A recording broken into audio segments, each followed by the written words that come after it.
দেখো এখন যে কোশ্চেনটা পড়বো তোমরা সবাই দেখতে পাচ্ছ স্ক্রিনে কি লেখা আছে, discuss in brief about the Ricardian theory of rent.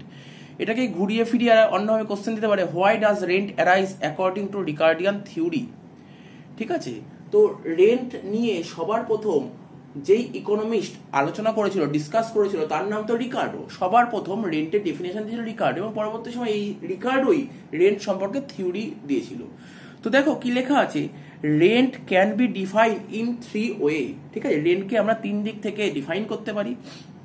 একটা তোমার অর্ডিনারি রেন্ট বলতে পারো, মানে একটা হচ্ছে অর্ডিনারি কনসেপ্ট বলতে পারো, একটা ক্লাসিক্যাল কনসেপ্ট আর একটা মডার্ন কনসেপ্ট। অর্ডিনারি কনসেপ্ট মানে যেটা আমি জানি, তুমি জানি, সবাই জানে। রেন্ট বললে সবার মাথায় যেই জিনিসটা সবার প্রথম আসে তাকেই রেন্ট বলে।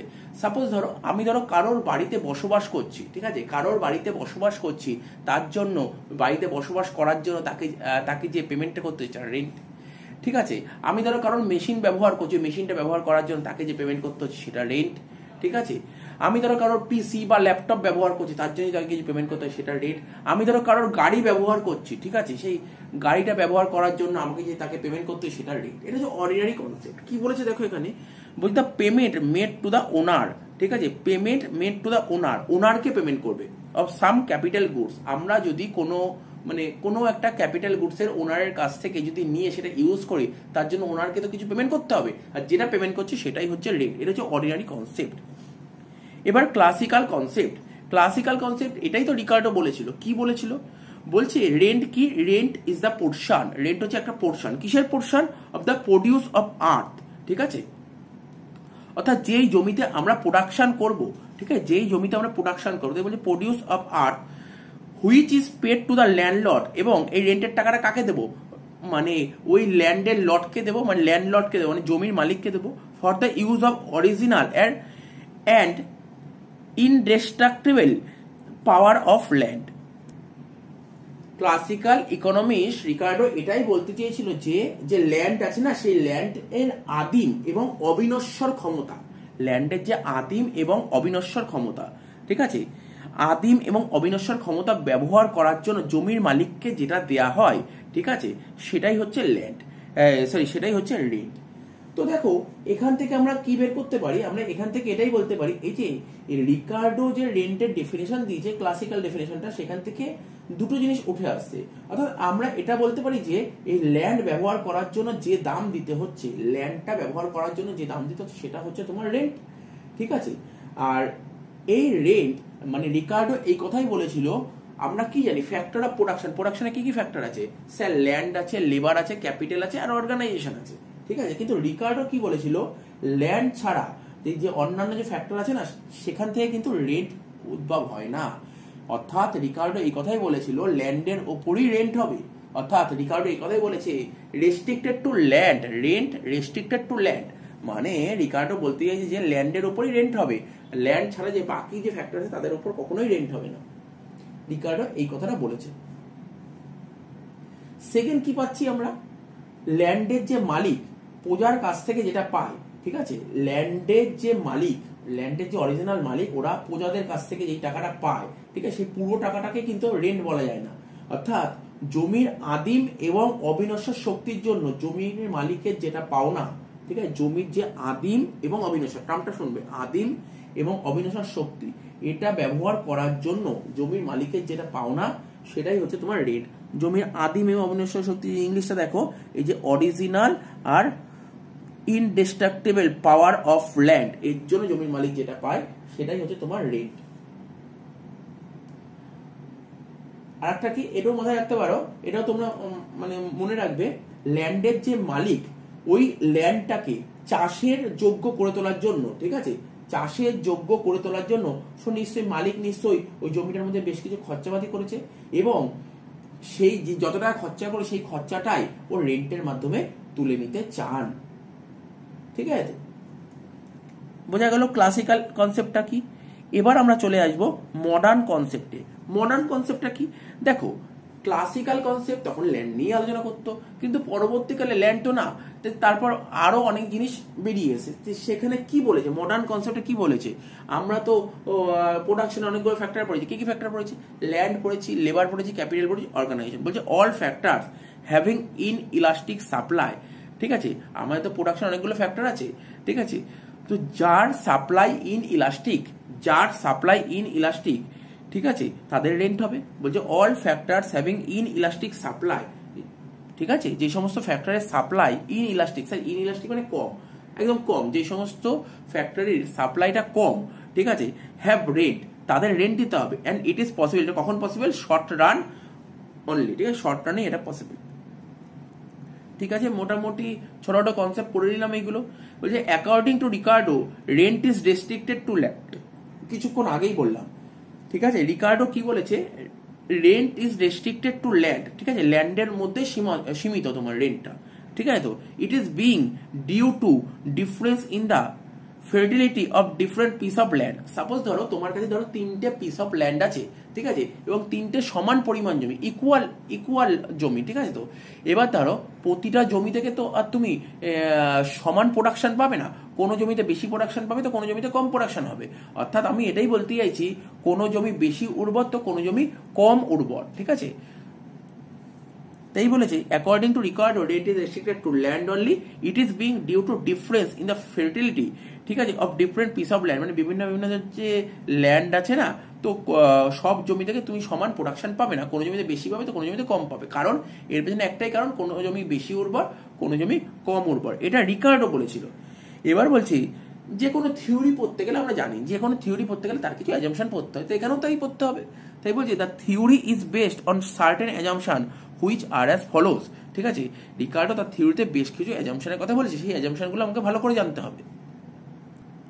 প্রথম পয়েন্ট কি বলেছে? The total supply of land is fixed, ঠিক আছে। তোমরা নিজেরাই ভাবার চেষ্টা করো, ল্যান্ড আমাদের প্রকৃতিতে বা নেচারে যা ল্যান্ড আছে, ল্যান্ডের সাপ্লাই কিন্তু fixed.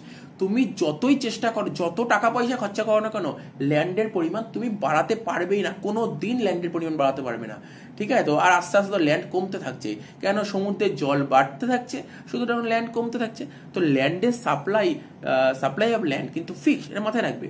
2 number point, land has no alternative use, এটাও রিকার্ডো বলেছিল, ল্যান্ডের কোনো রকমের কোনো অল্টারনেটিভ ইউজ নেই, ঠিক আছে। ল্যান্ডের কোনো অল্টারনেটিভ ইউজ করতে পারবে না, অর্থাৎ ল্যান্ডে আমরা কি করবো? ল্যান্ডে শুধুমাত্র আমরা কাল্টিভেশনই করতে পারবো, চাষাবাদই করতে পারবো। 3 নম্বর পয়েন্ট বলছে the law of diminishing marginal productivity in case of land operate.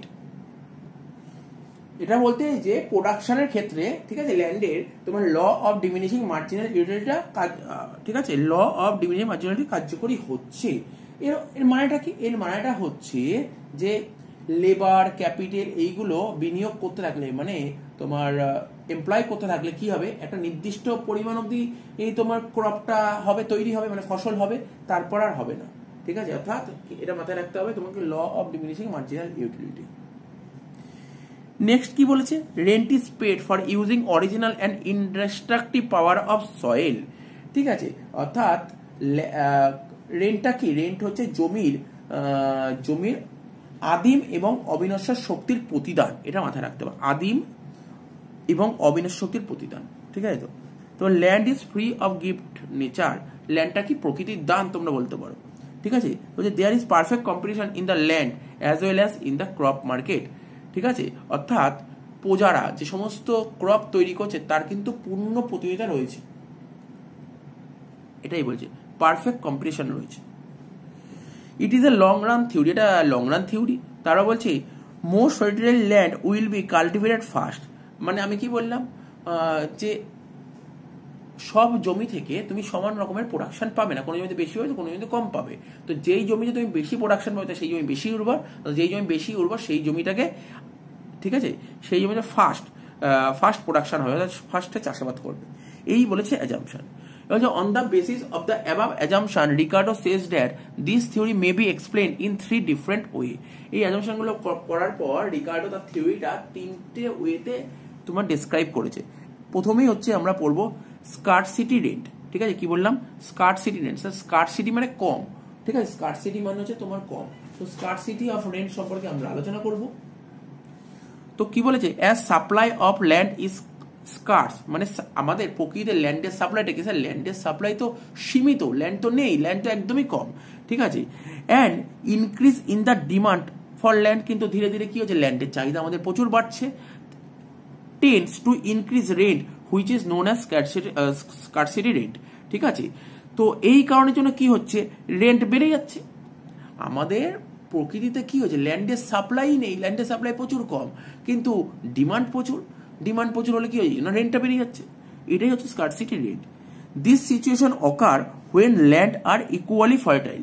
ঠিক আছে, তো even through all plots of land are equally fertile still rent would arise due to scarcity known as scarcity rent. এই ব্যাপারটাকে না আমরা পুরো সুন্দরভাবে একটা ডায়াগ্রাম আকারে বোঝানোর চেষ্টা করছি। এই যে ডায়াগ্রামটা তোমরা দেখতে পাচ্ছ, এক্স ও ওয়াই একটা চিত্র, এটা হচ্ছে তোমার, এখানে হচ্ছে আমরা কি দেখি, জমির পরিমাণ, মানে কি দেখি, জমির পরিমাণ মানে ল্যান্ডের পরিমাণটা দেখিয়েছি, আর এখানে জমির দাম মানে প্রাইস, মানে মোট কথা এখানে প্রাইস দেখিয়েছি, এখানে আমরা জমির পরিমাণটা দেখেছি। এটা হচ্ছে এক্স ও ওয়াই লেখচিত্র। ঠিক আছে, এখানে কি দেখতে পাচ্ছ, এই দেখো এটা হচ্ছে একটা এসএস কার্ভ, ঠিক আছে, অর্থাৎ সাপ্লাই কার্ভ। এটা কি, এটাকে আমরা বলতে পারি ইন ইলাস্টিক, ঠিক আছে, ইন ইলাস্টিক সাপ্লাই কার্ভ। ঠিক আছে, এটা হচ্ছে একটা ইন ইলাস্টিক সাপ্লাই কার্ভ। ঠিক আছে, আর এই যে প্রথম যে ডিডিটা দেখতে পাচ্ছ, এই যে ডিডি, এটা কি হচ্ছে, এটা হচ্ছে তোমার ডিমান্ড কার্ভ। ঠিক আছে, এটা হচ্ছে তোমার ডিমান্ড কার্ভ। এই এসএস কার্ভ ডিডি কার্ভকে এম বিন্দুতে ছেদ করেছে। ঠিক আছে, ডিডি কার্ভ এসএস কার্ভকে এম বিন্দুতে ছেদ করেছে। তাহলে এম এ ছেদ করলে তখন তোমার খাজনা কি হয়েছে, ওপি, এই ওপি দামে নির্দিষ্ট হয়েছে। তাহলে কি বুঝতে পারলে, এই SS supply curve DD demand কার্ভকে এম এ ছেদ করে, তাহলে তখন দ্রব্যে মানে তখন খাজনা মানে রেন্ট কি নির্দিষ্ট হয়েছে, ওপি খাজনা নির্দিষ্ট হয়েছে। সুতরাং জমির মালিক কতটা খাজনা পাবে, OPMS, এতটা পরিমাণ খাজনা পাবে জমির মালিক। ঠিক আছে, তো এখন যদি দেশে পপুলেশন যদি বেড়ে যায়, তাহলে দেশে পপুলেশন বেড়ে গেলে কি হবে, আমার খাদ্যদ্রব্যের ডিমান্ডটা বেড়ে যাবে। পপুলেশন বাড়লে মানে খাদ্যদ্রব্যের চাহিদা বাড়বে, তাহলে ফলে কি হবে, ল্যান্ডের ডিমান্ডও বেড়ে যাবে, তাই না? দেশে যদি পপুলেশন বাড়ে তখন আরো বেশি বেশি খাবার লাগবে, আর বেশি বেশি খাবার হওয়ার জন্য তোমার খাবার তৈরি করতে হবে, প্রোডাকশন করতে হবে, তাহলে কি লাগবে, মানে ল্যান্ড লাগবে, তাহলে ল্যান্ডের ডিমান্ডটা বেড়ে যাবে। তাহলে তখন চাহিদা রেখা অর্থাৎ ডিমান্ড কার্ভটা কি হবে, ওপরের দিকে উঠে যাবে, অর্থাৎ আগে ডিডি ছিল এখন হয়ে যাবে D1। ঠিক আছে, তো D1 supply curve SS K N মিলে ছেদ করেছে, তখন রেন্ট হয়েছে কত, OP1। তখন এই অবস্থায় জমির মালিক কতটা খাজনা পাবে, OP1NS পরিমাণ খাজনা পাবে, OP1NS পরিমাণ খাজনা পাবে।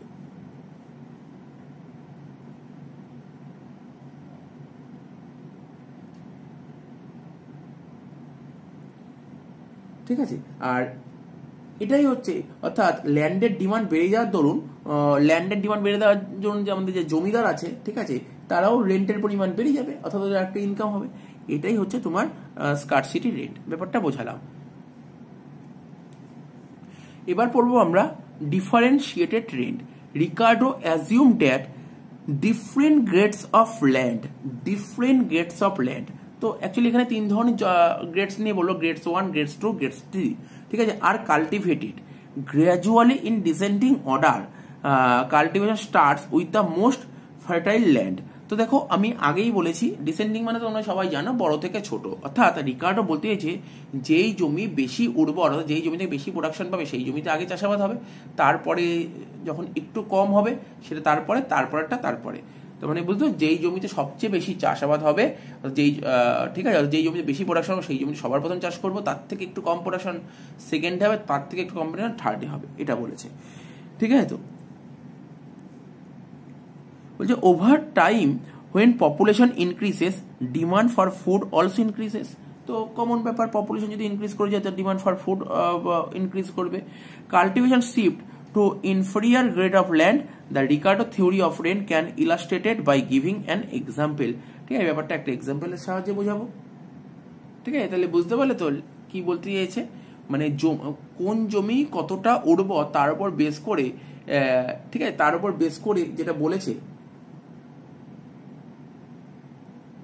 মানে জমিটার মানে কোন জমি কতটা উর্বর তার উপর বেস করে তোমার রিকার্ডো রেন্টের কথা বলেছেন, আর এটাই হচ্ছে ডিফারেন্সিয়াল রেন্ট। এটা আমরা একটা ডায়াগ্রামের সাহায্যে বুঝি।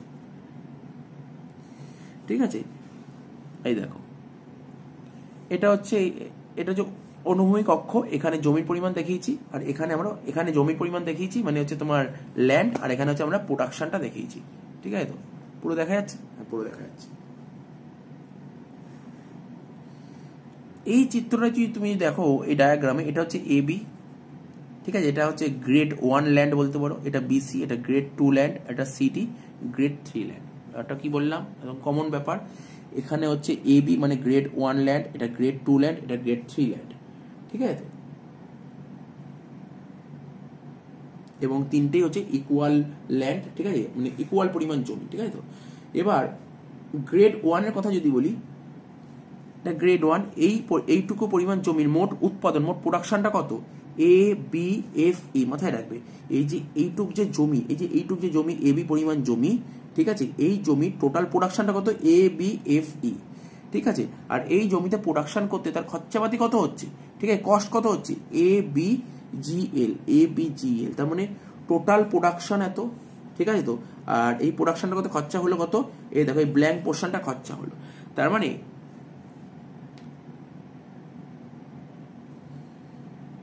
এই জমি থেকে তুমি কতটা বাঁচলে দেখো, টোটাল তো হচ্ছে এ বি এফ ই, এই দেখো আমি বলছি এ বি এফ ই, ঠিক আছে, এটা হচ্ছে পুরো জমিটা প্রোডাকশন মানে total production, A B F E total production. আর এই পুরো জমিটা, এই বি জমিটা প্রোডাকশন করতে কত খরচা হয়েছে, এ বি জি এল, ঠিক আছে। তাহলে বেঁচে গেল কোনটা, এই শেড পোর্শনটা বেঁচে গেল। এটাই হচ্ছে গ্রেড 1 ল্যান্ডের তোমার রেট, ঠিক আছে। এবার একই রকম যদি আমরা বলি গ্রেড 2 কথা বলি, গ্রেড 2 কোনটা, বিসি, ঠিক আছে। এইটুকু ল্যান্ড, ঠিক আছে, এইটুক ল্যান্ড প্রোডাকশন করতে খরচা হয়েছে কত, এইটুক ল্যান্ড প্রোডাকশন করতে খরচা হয়েছে বিসি আই কে, এতটা খরচা হয়েছে। আর প্রোডাকশন হয়েছে কোনটা, বিসি এইচ আই। তাহলে কি বলতে পারি, BC H I total production, এই প্রোডাকশনটা করতে খরচা হয়েছে কত, বিসি আই কে। তার মানে এটা হচ্ছে পুরো, এই পুরোটা দেখো বিসি এইচ জি, এটা বিসি এইচ জি হবে, বিসি এইচ জি, এটা যে পুরো টোটাল প্রোডাকশন, এই প্রোডাকশনটা কত খরচা হয়েছে কত, এই দেখো ব্ল্যাঙ্ক পোর্শনটা। তাহলে এই যে শেড পোর্শনটা, এটা হচ্ছে তোমার রেট। আর যদি সি ডি থার্ড গ্রেড দেখি, এই জমিটার টোটাল প্রোডাকশন কত, সি ডি জে আই, এটা টোটাল প্রোডাকশন, এইটুক প্রোডাকশন তো খরচা হয়েছে কত, সি ডি জে আই। তাহলে এখানে কোনো রেন্ট নেই। তাহলে জিনিসটা বুঝতে পারলে তো, অর্থাৎ রিকার্ডো এটাকেই বলেছে মার্জিনাল রেন্ট, ঠিক আছে। তো তাহলে ডায়াগ্রাম দিয়ে বোঝালাম। তারপরে দেখো এটা ফিগার দিয়ে বুঝিচ্ছি, গ্রেড অফ ল্যান্ড 1 2 3, এখানে লিখি total output and market value. Suppose ধরো গ্রেড 1 থেকে আমি 100 কেজি প্রোডাকশন করতে পারলাম, গ্রেড 2 থেকে 75 কেজি, গ্রেড 3 থেকে 50 কেজি, নর্মাল ব্যাপার। তিনটে একই পরিমাণ জমি হলেও সব জমি থেকে তো সমান প্রোডাকশন হবে না, ঠিক আছে, তো সমান প্রোডাকশন হবে না, তাই আলাদা আলাদা প্রোডাকশন। আমি কি বলেছি, প্রথম জমিতে বেশি প্রোডাকশন হবে, দ্বিতীয় জমিতে একটু কম, তৃতীয় জমিতে একটু কম। তার মানে 100 ইন্টু 2 200, 75 ইন্টু 2 150, 50 ইন্টু 2 100, ঠিক আছে। এটা টোটাল মার্কেট ভ্যালু 200। আর এইটুক করতে খরচা হয়েছে কত, প্রতিটা জমিতে একই খরচ হবে, 100 টাকা 100 টাকা 100 টাকা। তার মানে 200 টাকা তোমার টোটাল মার্কেট ভ্যালু, আর 100 টাকা খরচা, তাহলে বেঁচে গেল কত, 100 টাকা। এটা হচ্ছে রেট। 150 থেকে 100 বাদ দাও, 50 টাকা রেট। এখানে টোটাল মার্কেট ভ্যালু 100, খরচাও 100, তাহলে কত হবে, কোনো রেন্ট নেই, জিরো। এটাই হচ্ছে মার্জিনাল ল্যান্ড। এইটা থেকেই আমরা ফিগারটা করেছি। আর ফিগার তো বোঝানোর কিছু নেই, এইমাত্র বোঝালাম ফিগারটা। তাও যদি বলো এটা হচ্ছে গ্রেড 1, এটা হচ্ছে গ্রেড 2, এটা হচ্ছে গ্রেড 3, তাহলে গ্রেড 1 এর টোটাল মার্কেট ভ্যালু কত, 200, টোটাল মার্কেট ভ্যালু 200, দেখো এরকম করেছি 200, ঠিক আছে। তো গ্রেড 2 টোটাল মার্কেট ভ্যালু 150, দেখো এরকম নিয়ে এসেছি। আর গ্রেড 3 টোটাল মার্কেট ভ্যালু 100 নিয়ে এসেছি, ঠিক আছে। তো এবার গ্রেড 1 এ খরচা হয়েছে কত, 100, দেখো এটা হচ্ছে 100 কভার। গ্রেড 1 এ খরচা হয়েছে এত, গ্রেড 2 খরচা এত, গ্রেড 3 খরচা এত, ঠিক আছে। এইবার যদি তুমি দেখো গ্রেড 1 এর কথা যদি বলি, ঠিক আছে, এটা হচ্ছে এই পুরোটা হচ্ছে টোটাল মার্কেট ভ্যালু। তার মধ্যে এই যে শেড পোর্শনটা যে দেখতে পাচ্ছ, এটা হচ্ছে খরচা। তাহলে এই যে ব্ল্যাঙ্ক পোর্শন, এটা রেট, এই যে ব্ল্যাঙ্ক পোর্শন রেট, তাহলে শেড পোর্শনটা কি, খরচা। দেখো এখানে লেখা আছে, কি লেখা আছে, ইন দিস ফিগার, ঠিক আছে, in this figure the shaded portion shows cost of production or cultivation, ঠিক আছে। শেডেড পোর্শনটাকে কস্ট অফ প্রোডাকশন বা কাল্টিভেশন তুমি বলতে পারো, ঠিক আছে। অ্যান্ড ব্ল্যাঙ্ক পোর্শনটা কি, economic rent. It is found that no rent is available on 3 grade of land because both market value and cost of production are equal, ঠিক আছে। 3 নম্বর গেটে কোনো রেন্ট নেই, কারণ ওখানে প্রোডাকশন মানে কস্ট অফ প্রোডাকশনও যা আর মার্কেট ভ্যালু একই, তাই কোনো রেন্ট নেই। তাই বলছে যে therefore it is the marginal land or no rent land, so it is said that rent is a differential return between excess market value over cost of production. ঠিক আছে, last কি বলেছে, সিচুয়েশনাল রেন্ট। এটা কি দেখো, এটা কি situational রেন্টটা কি, তুমি যত মার্কেটের কাছাকাছি, ঠিক আছে, তুমি যত মার্কেটের কাছাকাছি মানে মার্কেটের কাছাকাছি যত দোকান টোকান হবে, তাহলে তোমার সুবিধা সুযোগ সুবিধা তোমার তত বেশি থাকবে, ঠিক আছে তো, আর তার সেই সমস্ত জায়গায় রেন্ট বেশি হবে, এটাই হচ্ছে সিচুয়েশনাল রেন্ট। দেখো কি বলেছে, it is also known as differential rent. এটা কিছুই না, এটাও কিন্তু এক ধরনের ডিফারেন্সিয়াল রেন্ট, ঠিক আছে, from locational advantage. Location advantage, তুমি যত মার্কেটের কাছাকাছি তোমার ঘর নেবে তত তোমার রেন্ট বেশি হবে, তার কারণ তুমি সমস্ত সুযোগ সুবিধা পাবে, ঠিক আছে। Rent is arises due to advantage of situation, so if the land is located very near to the market, মার্কেটে যত কাছাকাছি থাকবে তোমার ল্যান্ডটা, মার্কেটে যত কাছাকাছি থাকবে, then the transport cost will save, transport cost অনেক সেভ হবে, such are rent is known to be situational rent. তাহলে তোমরা দেখতে পারলে কত সুন্দরভাবে এই টপিকটা আমরা আলোচনা করলাম, ঠিক আছে। তো কোনো সমস্যা নেই, এটা ভালো করে তোমরা পড়বে, ভালো করে স্টাডি করবে, কারণ এখান থেকে আমরা অনেক এমসিকিউ পড়তে পারবো, ঠিক আছে।